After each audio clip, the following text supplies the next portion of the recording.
Hi friends, welcome to జేసీవన్ updates. Friends, వరద బాధితులకు ఏపీ సీఎం కీలక ప్రకటన అంటూ ఒక లేటెస్ట్ అప్డేట్ వస్తుంది. ఫ్రెండ్స్, ఒక సంబంధం గురించి వీడియోలు తెలుసుకుందాం. ఫ్రెండ్స్, తెలుసుకునే ముందు మీరు కనుక మన ఛానల్ ఫస్ట్ టైం చూస్తే కనుక ఫ్రెండ్స్ మన ఛానల్ లైక్ చేయండి, ఫ్రెండ్స్ సబ్స్క్రైబ్ చేయండి. ఫ్రెండ్స్, భారీ వర్షంతో రాష్ట్రంలో అతలాకుతమైంది. ఏపీ సీఎం చంద్రబాబు నాయుడు అన్నారు. అసాధారణ వర్షాల వల్లే ముంపు ప్రాంతాలు పెరిగాయని తెలిపారు.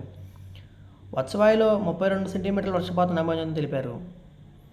భారీ వర్షాలపై చంద్రబాబు సమీక్షించారు. జాతీయ రహదారులు కూడా మునిగిపోయే పరిస్థితి వచ్చిందని చంద్రబాబు నాయుడు అన్నారు.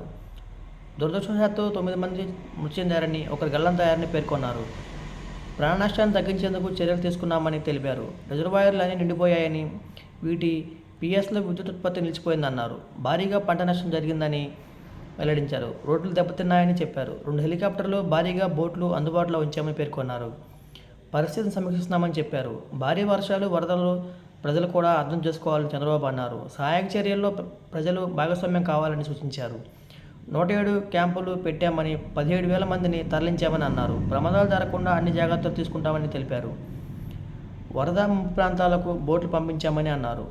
ప్రాణ, ఆస్తి నష్టం జరగకుండా ఎక్కడికక్కడ ఏర్పాట్లు చేశామని పేర్కొన్నారు.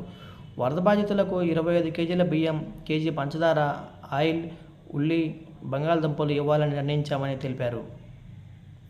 మృతికారులకు అదనంగా 25 కేజీల బియ్యం ఇవ్వనున్నట్లు పేర్కొన్నారు. గత ప్రభుత్వం నిర్లక్ష్యం వల్ల విజయవాడకి పరిస్థితి వచ్చిందని ఆయన ఆవేదన వ్యక్తం చేశారు. ప్రతి అంశాన్ని సున్నితంగా తీసుకుంటామని తెలిపారు. నష్టపోయిన ప్రతి ఒక్కరికి న్యాయం చేస్తామని తెలిపారు. రేపు పాఠశాలలకు సెలవు ప్రకటించామని తెలిపారు. ఫ్రెండ్స్, ప్రభుత్వం నుంచి మేము ఇలాంటి లేటెస్ట్ న్యూస్ అప్డేట్స్ కోసం ఫ్రెండ్స్ మన ఛానల్ లైక్ చేయండి, ఫ్రెండ్స్ సబ్స్క్రైబ్ చేయండి.